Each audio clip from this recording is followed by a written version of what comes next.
जय हिंद साथियों। आज की एक बहुत अच्छी न्यूज़ है। देखिएगा, दिल्ली पुलिस में वैकेंसी आ चुकी है, नोटिफिकेशन आ चुका है। और इसके नोटिफिकेशन में कौन कौन सी तारीख जो आपको याद कर लेनी है, मतलब आपको इन डेट्स के अंदर ही आपको फॉर्म भरना होगा। इसके सिलेबस में क्या कोई चेंज है या फिर नहीं, जो आप पूछ रहे हैं उम्र को लेकर के क्या कुछ नई चीज़ हैं, या फिर फिजिकल को लेकर के जो भी पैमाने हैं वो सब मैं आपको बताता हूँ। यहाँ पर आप देख पाजिए, ये साफ साफ लिखा हुआ है कि 1 सितंबर यानी आज से ही जो आपका फॉर्म है वो स्टार्ट हो गया है, और ये 30 सितंबर तक ये फॉर्म भरना चालू रहेगा। और इसके बाद में फ़ीस पेमेंट का लास्ट डेट है 30 सितंबर। और यहाँ पर साफ साफ लिखा हुआ करेक्शन के लिए क्या है, 30 अक्टूबर तक भी, जो माफ़ी चाहूँगा 3 अक्टूबर से 4 अक्टूबर, ये 2 डेट हैं जिनको आप करेक्शन कर सकते हैं अगर आपने फॉर्म में कोई गलती कर दी है तो। और आपका जो पेपर है जो शेड्यूल किया गया है वो दिसंबर 2023 में किया गया है। और दिसंबर में मतलब उससे पहले आपको आपका एडमिट कार्ड पर ही डिटेल बता दिया जाएगा कब कब इसका एग्ज़ाम होने वाला है। इसके बाद में ज़रूरी चीज़ें वो मैं आपको एक बार बता देता हूँ, कौन कौन सी चीज़ें जो हैं वो ज़रूरी हैं। यहाँ पर आप देखिएगा, पे स्केल बहुत शानदार है। इसमें देखिएगा लेवल 3 है, मतलब 21,700 से 69,800, ये इसका पे स्केल है। वैकेंसी का डिटेल यहाँ पर साफ साफ लिखा हुआ है। वैकेंसी भी काफ़ी मात्रा में। कांस्टेबल मेल पुरुषों के लिए देखिएगा 4,453 है।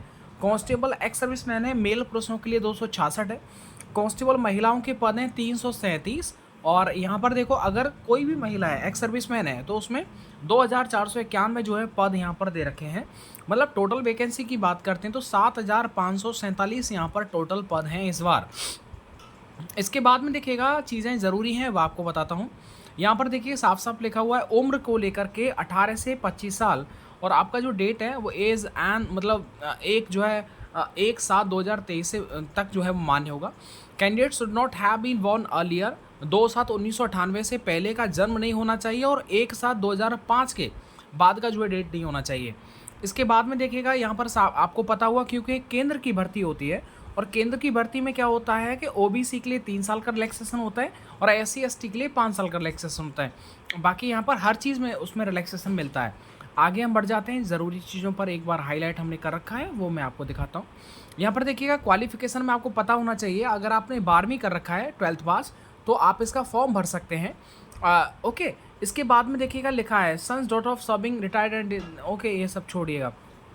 इसके बाद में ये भी छोड़िए। यहाँ पर देखिए, male candidate must process a valid driving licence, यानी पुरुषों के लिए ड्राइविंग लाइसेंस होना बहुत ज़रूरी है। ये चीज़ आप ध्यान रखिएगा, क्योंकि यहाँ पर साफ साफ लिखा हुआ है age on the date of PEMT learner licence is not accepted. मतलब क्या होता है, जब फॉर्म आ जाता है तब आप अगर कोई भी लाइसेंस बनवाते हैं आप, तो वो लर्नर लाइसेंस होगा और वो इसमें मान्य नहीं किया जाएगा।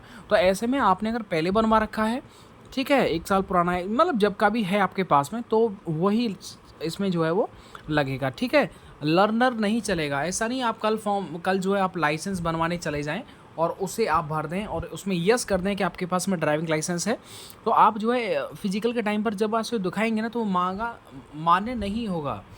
ओके, आगे देखिएगा। और यहाँ पर देखो, incentive to NCC certificate holders, जिनके पास में NCC सर्टिफिकेट है। अब देखो, कैटेगरी ए अगर उनके पास में ए है तो उसमें 2% of maximum marks of the examination, यानी जितना भी आपने स्कोर किया है उसका 2% एक्स्ट्रा आपका नंबर जो जोड़ दिया जाएगा।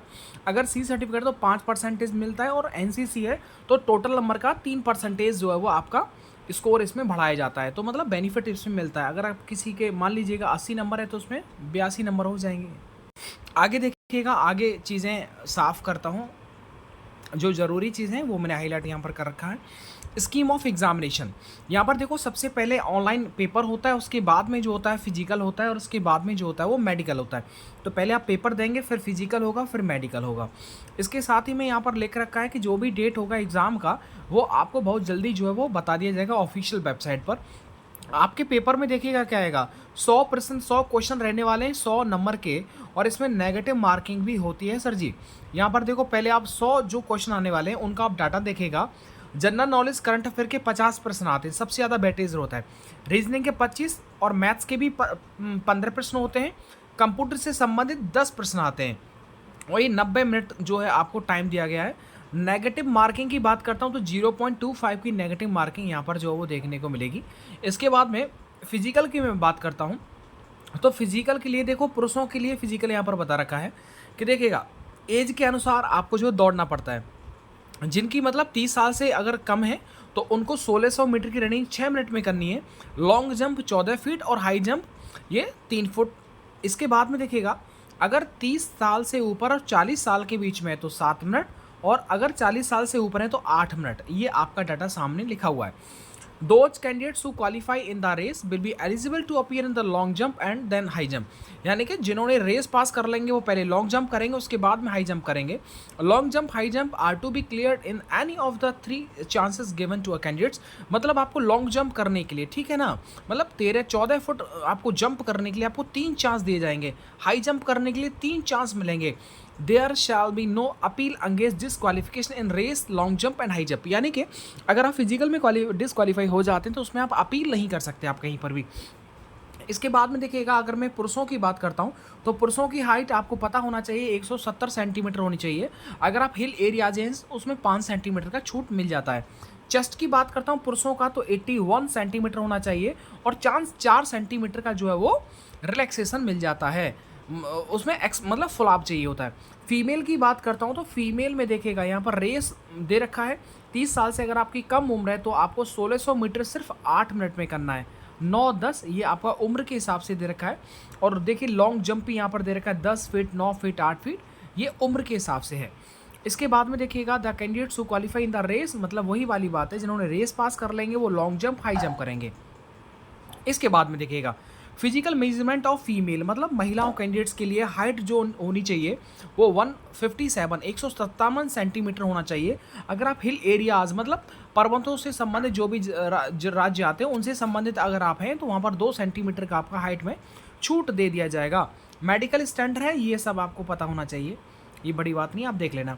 मेड ऑफ सिलेक्शन आपको पता होना चाहिए। आपका चयन कैसे होगा तो चयन के लिए क्या होता है, सबसे पहले आपको ऑनलाइन एग्जाम होगा, कंप्यूटर बेस्ड टेस्ट होने वाला है और उसके बाद में आपका फिजिकल होने वाला है, फिर उसके बाद में मेडिकल होगा। देखिएगा आपका जो ड्राइविंग लाइसेंस होता है फिजिकल के टाइम पर चेक होता है, तो विशेषकर आप ध्यान रखिएगा।